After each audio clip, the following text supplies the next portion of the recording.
బిడ్డలారా, ప్రార్థనలో ఉన్న రహస్యం ఏంటంటే, ప్రార్థించేటప్పుడు పదే పదే వాగ్దానాలు ఉచ్చరిస్తూ వాగ్దానాలు పట్టుకొని ప్రార్థన చేయాలి.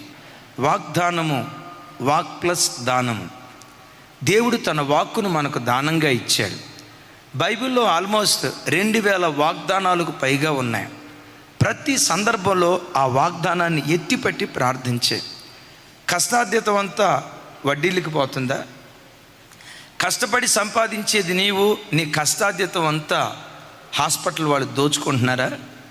నీ కష్టార్జితం అంతా వడ్డీ వ్యాపారస్తులకు అయిపోతూ ఉందా?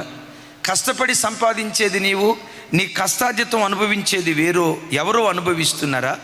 అలాంటి స్థితిలో ఈ వాగ్దానాన్ని పట్టుకో. అయ్యా, నువ్వు ఒక వాగ్దానం చేసావు కదా, నిశ్చయముగా నీ చేతుల కష్టార్జితం నీవే, ఆశీర్వదించడం కాదు తల్లి, నిశ్చయముగా నీ చేతుల కష్టార్జితం నీవే అనుభవిస్తావు అని వాగ్దానం చేసావు కదా. నా కష్టార్జితం అన్యాక్రాంతం అయిపోతుందయ్యా, సిలి సంచిలో వేసుకున్న డబ్బులాగా అయిపోతుందయ్యా. కష్టపడి సంపాదించేది నేను, నా కష్టార్జితం వడ్డీ వ్యాపారస్తులు, డైలీ ఫైనాన్స్ వాళ్ళు, హాస్పిటల్, వీటన్నిటికీ దారైపోతుందయ్యా. సిల్లి సంచిలో వేసుకున్న డబ్బు అయిపోతుందయ్యా. బాబు, నువ్వు వాగ్దానం చేసావు కదా, నిశ్చయముగా నీ చేతుల కష్టార్జితం నీవే అనుభవిస్తావని, ఆ వాగ్దానం నెరవేర్చేయని పదే పదే వాగ్దానాన్ని ఎత్తిపట్టి ప్రార్థన చేయి. నీ కష్టార్జితం నీవే అనుభవించేటట్లుగా దేవుడు కృప చూపిస్తాడు.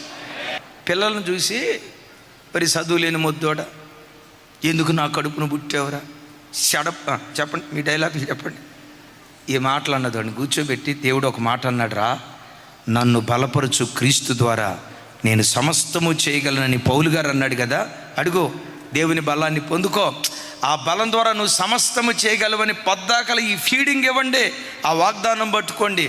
భూలోకాన్ని తల్లకిందులు చేసే అద్భుతమైన వ్యక్తులుగా మన యవ్వన బిడ్డలను దేవుడు దీవించునుగాక.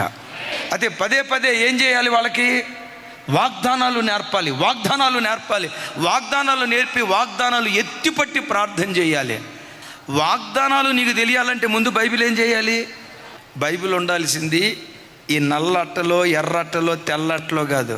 ఈ బైబిల్ ఉండాల్సింది 5.5 అడుగుల ఎత్తు, 6 అడుగులు ఎత్తున్న ఈ తోలు సంచిలో దేవుని వాక్యం ఉండాలి.